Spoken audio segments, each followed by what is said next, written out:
was a real win for Salt Lake City. So the other tools are, infill development, dense housing, consider inclusionary zoning ordinances to provide housing options for every range of income in the city. And those are just some of the ways that you can accomplish getting more affordable housing into the market. So interesting. Any other comments coming from the panel when it comes to housing? I would just echo, I see a lot of my students, especially as they are kind of finishing, having anxiety about, getting a job. Am I going to be able to find a place to live? I also think it's this opportunity to reimagine the, is it the picket fence house with a yard? Is that what we want? Like, what do we want for our cities? These really cool high density mixed use developments that are starting to spring up in Utah County. I think they're doing a really great job and kind of showing this different model and saying, like, here's another way to do things that can also be great and community building, and just offering up alternatives, I think, to the kind of development with the house with the yard model. I think we can be creative. Right. And also like seeing what younger people want. Maybe that's not what they want. But Hillary, yeah, Reagan. What do you want? When I see this community is being built, I'm concerned of the costs of those communities. And not only the regular price, the initial price, but also the HOA fees that come attached to those houses. That at the end, you ended up paying a lot more money on a quote unquote mortgage if you add your mortgage plus the HOA fees. That and you have to keep up with those salaries to be able to offset some of those costs. And currently salaries are not being even kept at, not even the cost of living, right? Allowance is being kept up with their housing market. So one of the questions is what is driving this market going so crazy? I mean, we're looking more and more like California or even like the East Coast, and we're in the middle, of the crossroads of the West, right? Right. Yeah, a big part of that cost of living being driven up is because there is in-migration from people who are coming from other states where the cost of living is so much greater. So they're willing to pay more than locals are for housing, and they're able to pay more. So it's interesting, as we bring companies in and we bring these higher salaries in, then those individuals are coming into neighborhoods where the housing used to be affordable, and they're paying the 40,000 more, like you brought up earlier, because they can. And then the rest of us who are stuck with the income levels here suffer from that. So some cities also have very little land, like Salt Lake, that hasn't been developed, and that makes that land very costly. And then it's affected by fees, like you mentioned, and then local zoning ordinances impact that. Historically, housing prices have always risen much faster than incomes in Utah. So that's a real issue. And then you have the last decade of low interest rates concealing the problem. Correct. But now we have to face the fact that Utah's low wages have a real negative impact on housing affordability, and also it ripples across the whole economy for the entire state. And we need to step up our game on wages. Jackie, do you feel that this is going to slow down or even crash? Because I've heard those comments too. I don't believe that nothing is going to slow down. I'm not seeing anything slowing in Utah, and we certainly aren't going to see something like what you saw in 2009 with the housing crash. I mean, that was really insider problems going on. But here, our circumstances are such that if we don't grab on to building affordable housing and embrace it more aggressively, that 50,000 gap of affordable units will continue to rise, and you will see more people become homeless. we have two youngest, more panelists, as panelists, and Reagan and Genevieve. Um, is this something that comes through your mind? I mean, it's like, wow, how am I going to afford an apartment in the future or a home? I mean, I don't know what your current situation is, but does it worry you in the future? Um, kind of, but also, I don't know, just maybe as a result of graduating high school right after in 2009, right after the big crash. I'm sure there are a lot of people around my age that kind of feel the same way, that like home ownership and retirement just really aren't on the table. Wow. That those just aren't for us. Wow.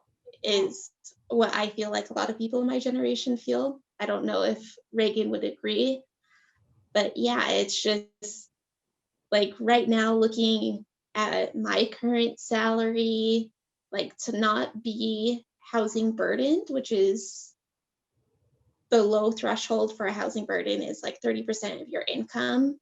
I think the most expensive house I could buy would be something in the 320 range, Yep. which if you look at the real estate listings, you're not getting a house for 320. Right, right. You're totally right. You're totally right there. Reagan, any comments? Yeah, so I'm not quite in this stage where I've looked at like housing yet, as I'm still finishing up some things, but even just in my like apartment complexes, like looking for places to live that way, or either leasing from somebody that does own a house, it is it's quite drastic, especially trying to pay for tuition as well, and all the other living costs. It's just interesting to think about the prices, and it'll be different to see when I am looking for housing, how much maybe it'll raise by then. This prices in housing, and it becomes very complex, especially for those that want to, step out and have their own privacy and have their own home. But then again, the cost is unbearable at this point. And that leads me, or segues to a topic of one of the growing problems that we have in the state of Utah, and you have faced it firsthand, Mayor, with the current situation on the homeless population, right? What are we doing? Are we meeting their needs or barely just keeping up? Yeah, while I was mayor, I worked with the state and Salt Lake County to restructure how we provide services to people experiencing homelessness. And Shelter the Homeless, which ran the shelter downtown, joined us in our work, and we created a new kind of resource center model. So the goal of the resource center model was close the shelter, which happened. Then we opened 3 brand new resource centers, and inside those is work being done to make sure homelessness is rare, that it's brief, that it's non-recurring. They are providing emergency shelter coupled with case management, interventions that are tailored to individuals to help them resolve their immediate crises and then try to rapidly return them to stable housing. Each resource center is also served by a mobile medical clinic, which is provided by 4th Street Clinic. But the impact of the pandemic following the opening of the new resource centers really had an immense profound results that really highlighted the intersectionality of employment, housing, and public health. And one thing I want to point out is the plight of African Americans, Native Americans, American Indians, Hispanic, Latino people. These are groups of people in our country that are more likely to get COVID, to die from COVID, and they are also disproportionately experiencing homelessness. So much so that African Americans are over 40% of the population experiencing homelessness. but they only make up 13% of our general population. So that undeniable harsh truth is caused by racism, and racial justice is a must. We absolutely have to get there. We have to do this work. We have to start today. And we have to own that circumstance for African Americans in our country is purely driven by racist history and what happens with racism. I believe universal health care would help address some of the effects of racism and homelessness. I believe if you combine that with the development of more affordable housing and securing a federal minimum wage of $15 per hour would enable people to be productive members of society while remaining healthy and housed. And I think those are our solutions or places we need to be going. That's a wonderful answer. Thank you, Jackie, for your comments. When we talk about making cities and human settlements inclusive, safe, resilient, and sustainable, we also not only address the housing aspect, but also the transportation aspect. Yeah.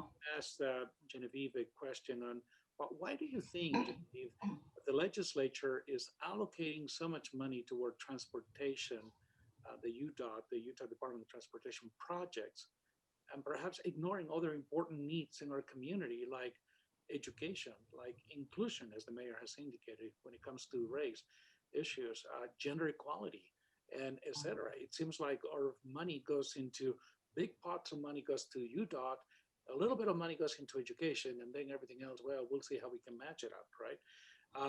Someone that has, for needs, commuted to Utah County for years for work, it appears that every single season we have more developments in our freeways and our highways and all this structure and everything else. But why are we taking so much initiative and funds and resources towards our ground transportation and ignore other areas that are also as relevant in order to build a more inclusive and sustainable city?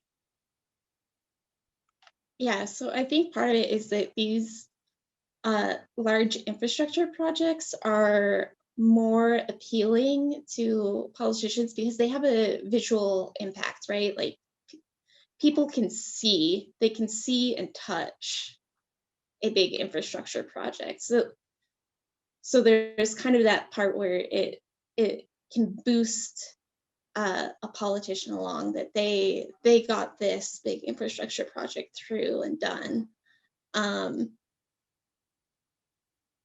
And while this hasn't been a downfall in Utah, but there's a lens we can kind of look at these infrastructure projects through from the world of science fiction, and it's called AM/FM, where AM is actual machines, and then FM is freaking magic. So in sci-fi, the technology there is either actual machines or it's freaking magic. And politicians are often taken in by the allure of FM solutions to AM problems. So like something like the Hyperloop would be something that's kind of an FM solution to an AM problem. Utah has been pretty good with, when it comes to infrastructure, going with more actual machines, AM solutions. So like trains and light rail. And I think a lot of it is just that there is a large demand for this infrastructure. And yeah, this infrastructure, you can see it, you can touch it, and it's also easier to measure and the results of and to justify, right? Because some of these social issues, they're multivariate issues, and people really want a one variable solution to any particular problem. And build a train is a one variable solution to a problem, right? There's traffic, build a train. But like gender inequality in pay, like how do you solve that? And a lot of people want to boil it down to one variable. Oh, it's it's the career choices. And so we'll just encourage women in STEM and that will solve the problem. But it kind of ignores the issue that those choices aren't being made in a vacuum, that society is so multivariate that these one variable solutions don't work for these multivariable problems. And so something like infrastructure, which is very complex, but it's a little less complex and a little more tangible than these social issues that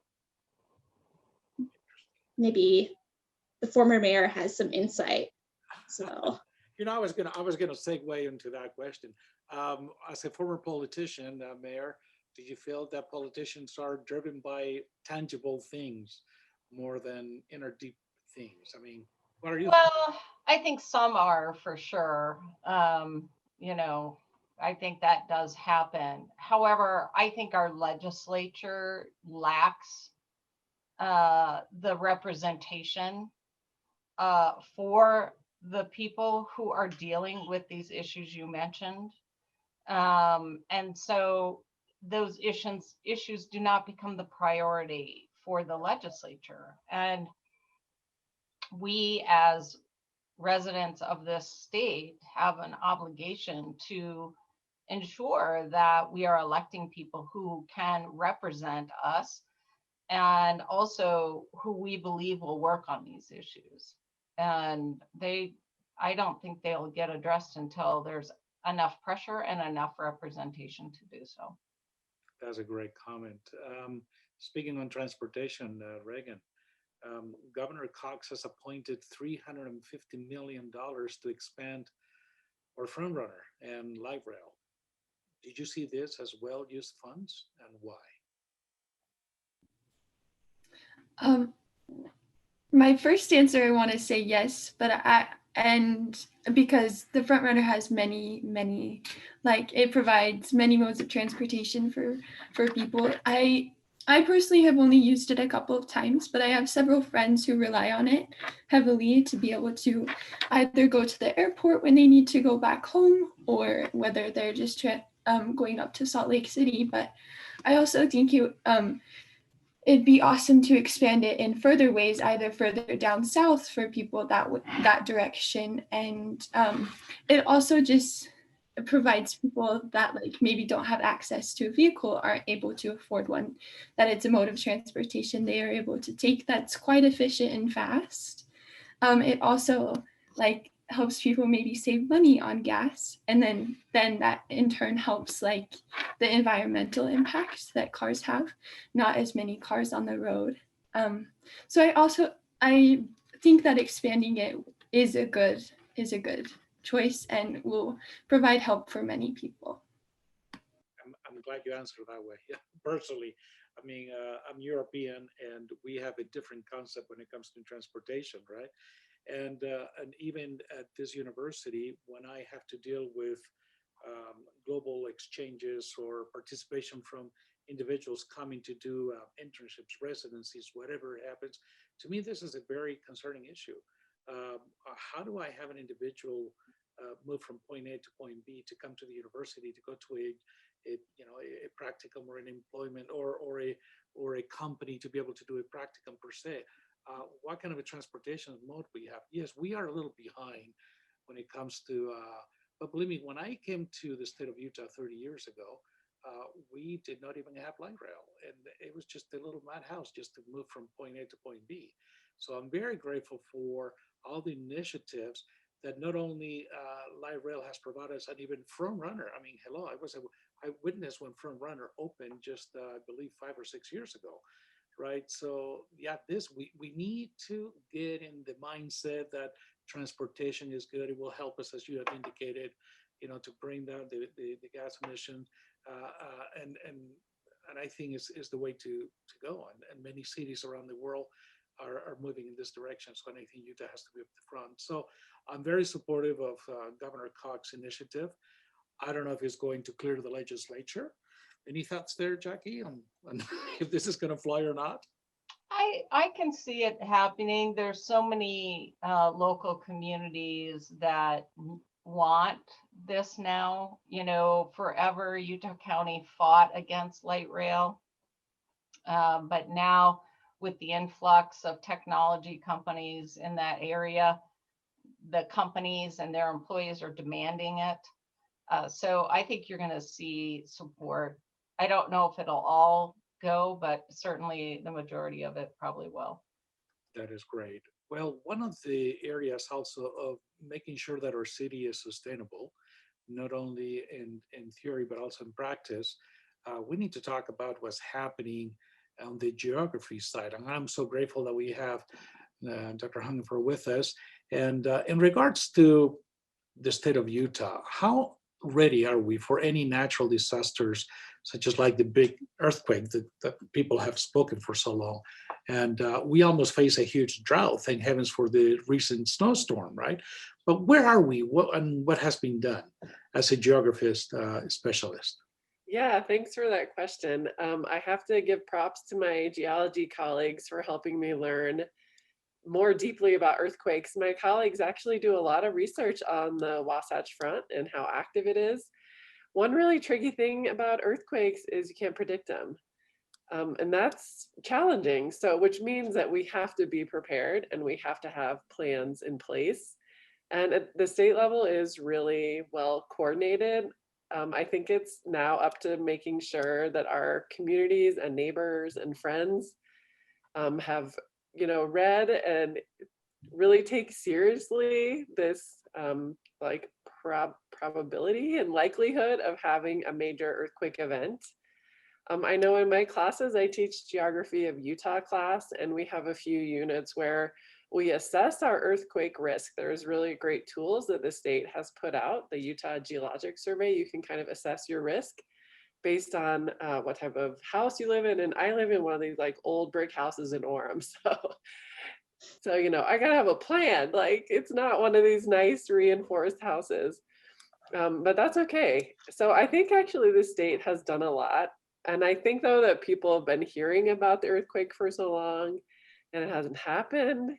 So they don't really think it's gonna happen. But I think like, if nothing else, hopefully over this COVID-19 period, we've kind of realized like science is like real and we can predict things and we know things from what we've studied. So we know that there is a high likelihood of having a major earthquake event. You live here in Orem, but I live in Murray.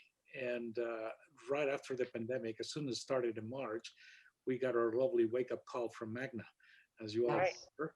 And that was pretty scary. I remember that day. I was like, oh, grocery stores are going to be crowded today. Everyone's going to be worried. What I worry about more than, it's a really great idea to like take a look at your family or who you live with and making sure you have a plan in place, but also thinking about broader infrastructure issues. Like, what is this going to mean for the highways? What is it going to mean for how I access things I need to access? I think those are kind of the bigger questions, really. And I think the state has a pretty good plan in place. I'm glad you brought up water conservation and climate change. That's huge. We're kind of seeing this year what we think is part of the pattern that we're expecting to see with climate change. And it has snowed a few recent days, but it's definitely not gonna be enough, right? We're like at 60% of what we should be in many of our snowpacks. So I think that's a really pressing issue too. And again, just kind of trying to bring the science and understand how we can apply that in our societies. That's what geographers really try to do. We try to see these connections. Like we know the science, but we also know that not everybody's doing that. Let's see how we can bring the two together and make sure that we're making better choices for our future. Yeah. If I can add, sure. I think these natural disasters like earthquakes and COVID, framing them with resiliency, which I think resiliency is something that really resonates with the dominant culture in Utah. There's a lot of resiliency within the culture here. that that's a useful framework to transition to sustainability for people who may be scared off by the more progressive sounding nature of climate action planning and sustainability, whereas framing it as resiliency makes it a little more accessible to people and maybe a little more, maybe feels more actionable to people, that it's about being resilient than these high in the sky dreams of the green new whatever. That makes it a little more culturally appropriate, I guess. I agree with you, Genevieve. Thank you for your comment. But we can become we are, I believe, to a certain degree, a vulnerable state because we are faced with earthquakes, with droughts. And let's talk about, just for a little minute or two, on our air. Hillary, what's going on with our air? As we all know, the air quality is notoriously poor, and what needs to be done? And certainly it seems like this is taking a backseat to other issues right now. So Yeah, air quality is really hard. So I hear a lot of times that geography is destiny. Like, because of our geography, our air quality is destined to be poor. And that's totally not true. It makes it a pressing challenge, and it kind of brings it to the forefront, like on inversion days when you can't barely see Mount Timpanogos from Orem. It brings it to the forefront that, like, oh, our air quality is a big issue. And I see that as kind of a nice opportunity, really. In so many other cities, they aren't constrained by these environmental factors. Like, they're not in a valley, so they aren't hit all the time with their like environmental pollution and consequences. So actually it's kind of a blessing maybe that we live in the place we do. We can all see directly the actions or the consequences of our actions or our inaction. It's a huge public health issue too. And I'm really glad that Genevieve brought up kind of like, how do we get people to care about these issues, or how can we bring something like air quality or climate change? How can we make people think that it's going to affect them, or how can we frame it in a way that's more understandable? So thinking about air quality, we can think of it as a family issue. We know that there's been studies about children and asthma, or children missing school days. In Salt Lake City, there's some really cool research done by the U on children missing school days, and how that varies depending on where you are and where you're located near during these like high inversion events. So it's an environmental justice issue for sure. The more we talk about these issues, we see all these intersections, right? With like race and class and gender, environmental justice, social justice, and then culture and family values. And like, what's the solution? I mean, transportation is a huge one, but there's also these like bigger energy issues that we need to think about. Where are we getting our energy from? Are we moving towards more sustainable energy resources? Because we always hear like, don't drive as much, which is great. And that should be something we all work towards. That's going to be hard for a lot of people. I know for me, I have kids and I have a job, and I try to live close to where I work and stuff, so I minimize my miles, but it's really hard for me to not drive, just the way that things are set up. And also just thinking that not everyone's sustainability life is going to look the same. I have some colleagues that live in Salt Lake City, but they have an electric car, so they can drive here and maybe they're not having such a big environmental impact. So I guess I don't have like as many solutions. I know that cutting down transportation is key, and also thinking about our infrastructure networks and systems, which comes back to like making sure we have elected officials that are interested in moving us forward on these paths. Like it all intersects. It's interesting. I vividly remember when I came to the state of Utah, and our air quality was even disaster at that point in time. And I do appreciate some politicians that actually have decided to move the agenda to make our quality of life a lot better than we have had in the past. And I I appreciate the efforts of Mayor Biskupski during her role as a mayor. She made sure that we had to improve the air quality within our own communities. And I'm confident, I'm hopeful also that the current mayor also in Salt Lake City, who comes from a background, an expert on air quality, they'll be able to help us out as well. We have progressed quite a bit, but I still think that we can do better. And it all starts with all of us. I think the politicians can do it, but it comes from everyone's discipline and behaviors and so forth that can actually benefit everyone else. Just like the typical scenario right now with wearing masks. I mean, I'm not wearing it. I'm wearing a mask to respect others more than that I respect myself. So that's the focus that we need to look into, right? That we're doing this for everyone as a community. And this may lead to another question that I would like to pose to both Reagan and Hillary in regards to green space for all, right? What are some of the positive efforts and successes in Utah toward priority access to green spaces? Yeah, so I'd first like to maybe mention like what green spaces are. I quite honestly wasn't really aware of what that exactly meant, so it allowed for me to learn a lot of cool things about them.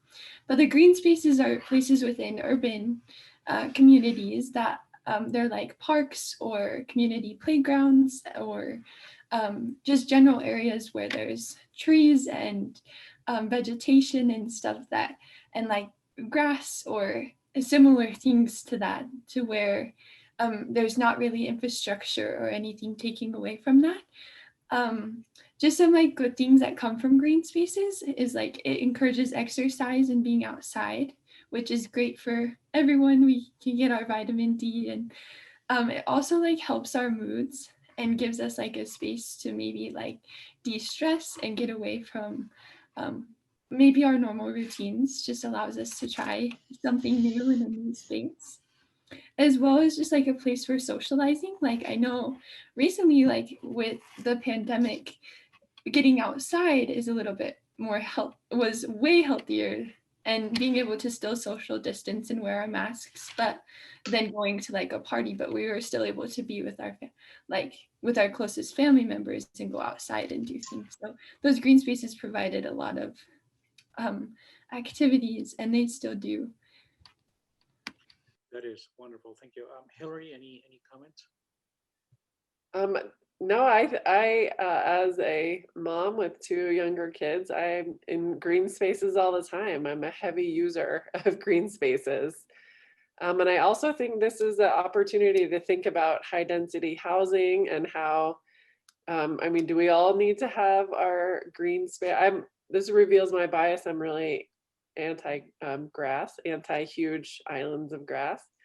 But like, it's great at a city park. I can go there and can enjoy everything my city has to offer. It's also a really nice public space, which is really important just in our cities, and thinking of how are we getting different types of people together in conversation instead of just being isolated in our political camps, but having spaces, public spaces where we can get together in relaxed ways, but hopefully build dialogue through those public spaces. I think that's a really important issue when we think about the future of American cities, and politically and socially.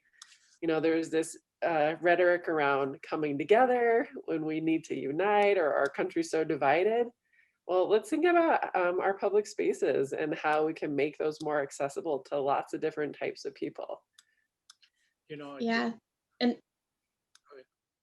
I think in Utah County, there's been a recent victory with that, with the Bridalveil Falls, that there was a developer wanting to buy it and privatize that space, but pretty much the entirety of the community in Utah County came together to say, no, that's our public space. It belongs to us. And I think that's a great object lesson in how really these spaces are universal, and it's pretty much everyone wants to have these spaces and preserve them for each other. So I think that victory really points to how passionate Utahns are about having access to these spaces and how really it is a unifying issue. That's great. You know, we have had a wonderful return on comments through our chat or through our Facebook comments window. And I do appreciate all those that are following these proceedings right now. But just to comment, we were talking about air quality, and Sarah Bateman added into the comments a recent study by BYU professor. Oh, it just kind of went away. Anyhow, she was talking about that a professor at BYU conducted research on air quality, and it says for every dollar that we invest in air quality, we're going to get a return of $32 on goods for the state. So it is a critical issue. And I also appreciate the comment provided by Corey, where she's talking about that these discussions, this movement, and I think, Genevieve, exactly what you have indicated, it is time for some of us to discuss these issues. I think this is prevalent, and we need to do this a lot more often. I want you to know that probably 3 years ago, I hosted Ambassador Kamau, the ambassador from Kenya at the United Nations, and he was the co-chair of the Sustainable Development Agenda, the 2030 Agenda. And we hosted him here at UVU. And I became a very close friend of him. In fact, I had the opportunity to spend some quality time with him. And currently, Ambassador Kamau is serving as the Minister of Foreign Affairs in Kenya right now. But he cornered me at one point in time here on campus. And he says, Baldomero, can you do something for me? Can you take action? Can you take action on these goals and to make sure that we live in a very wonderful and sustainable communities? And this is why I decided to call this venue Taking Action. I'm just echoing the words of Ambassador Kamau. And this is what I'm doing every other week to bring awareness to our community through these issues. And I think without you folks, without your experience, your support, it wouldn't be possible. And I do appreciate your time and the comments you are making. We're talking about making cities inclusive and safe, resilient, and sustainable. Let's talk about a very delicate issue. And I would love Hillary maybe to share some comments. I mean, even our former mayor, this is a very sensitive issue. Let's see how both of you could address this. What has been the community response recently to police violence, and how related lack of support for our policemen? So we have kind of a balancing act right here. Individuals, they are against the police force, and other ones they're actually trying to support. How are we going to improve our police and community relations in order to make our city safe? Hillary, you want to try that first? Sure, I can offer some thoughts. This is a really important issue. I think for me, the first thing that we need to make sure we acknowledge is that there is a record of police brutality against people with dark skin, brown and Black people. That's a reality in our country.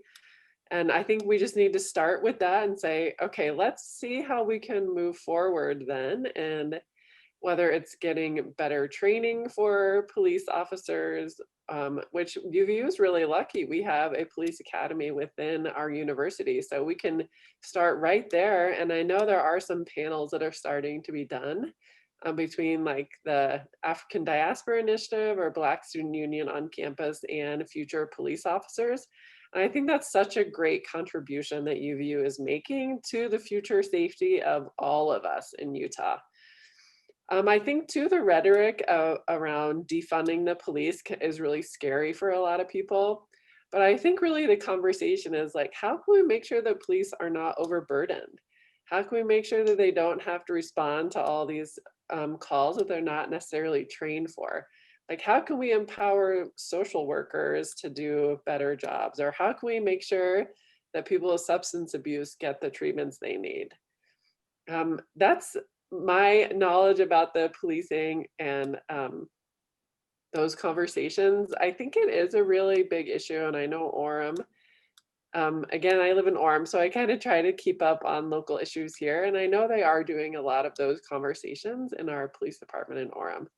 Yeah, and maybe Mayor Biskupski has some more thoughts. No, for sure. I was 2 months into my job as mayor when we had an officer-involved shooting with a refugee. And from that space, we created community dialogue between law enforcement and the community that was impacted by that shooting. And I think from there, we were able to make some changes. Recommendations were being made on how we could change our recruiting for law enforcement, on how we work to de-escalate a situation. We actually implemented a pin for law enforcement officers that chose de-escalation over engaging with deadly force. And dozens of those pins were handed out during my time as mayor, where maybe the officer would have been justified in deadly force, but chose to de-escalate. And the training around de-escalation was significant and really important. We made, I think, a lot of progress in the city. But then after I had left, that work seemed to kind of come to a halt. And we saw how law enforcement kind of was hiding during the rise of people in our community following other shootings that happened in the country and following the murder of George Floyd. And I thought that was unfortunate because we had built such a reputation within our own community, and we should have been out there, working with people and dialoguing.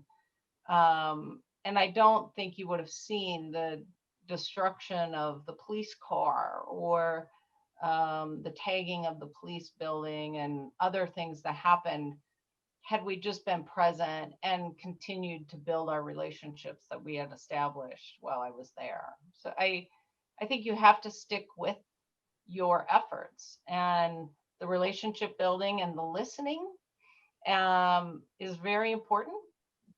We have a lot of police officers who are stellar at their job.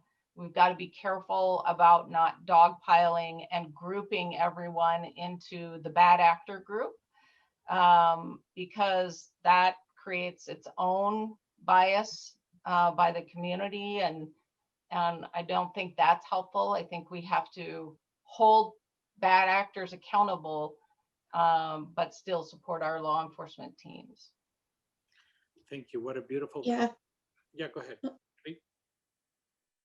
Yeah, so I was gonna say there can be an interesting tie-in here with our previous discussion on housing policy, where if you have less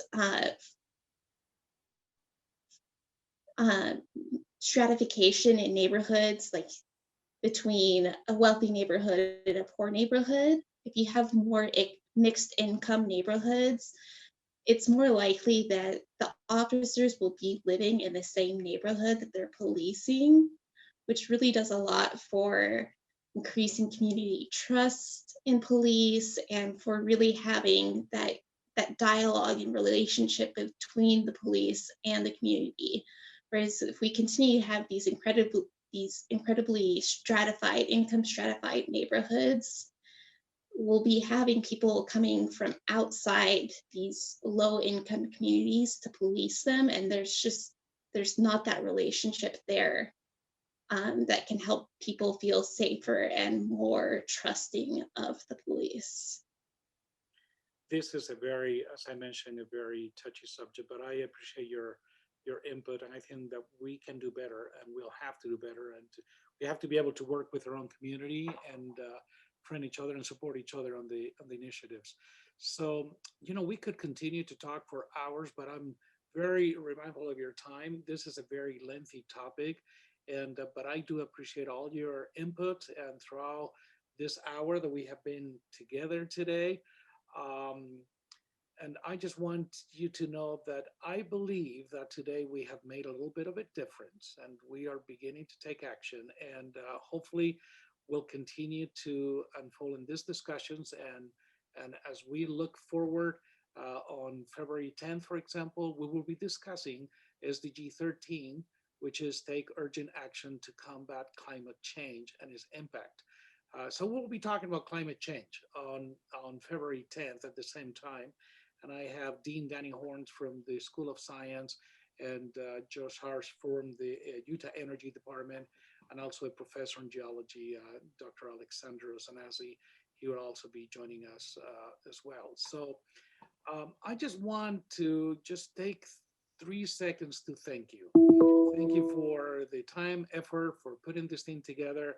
And this will be archived. This will be live through Facebook as well as through our YouTube channel. Individuals will be tapping into.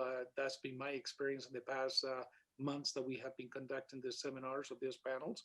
So I hope that we're making a little bit of a difference. So to you folks in the panel, to all of you that have made multiple comments in our Facebook, and to all of you that will continue to watch this proceedings in the future, I want to thank you for making this a successful event today. Also for your information, next Tuesday at 11 o'clock, I will be interviewing through our global dialogues, Consul General Jose Borjón, the Consul General of Mexico in the state of Utah. And it will have, we're going to have a great agenda and great questions for him as well to see what's happening with his Mexican community in town, and also with the new administration, the new federal administration, and how that's impacting Mexican relations with the US. So I think it'll be interesting to see what he has to say. If any one of you would like to see the full schedule of global dialogues or preview videos programs, or this one is taking action, simply access to our website, www.uvdu.edu/global. So again, I thank the panelists, I thank our viewers, and I thank you for your time and for your input today. Have a wonderful day. And as we sign off, I always say choose to be a global citizen. Take care and enjoy the rest of the day. Thank you very much. Thank you. Thank you. Thank you. Yeah.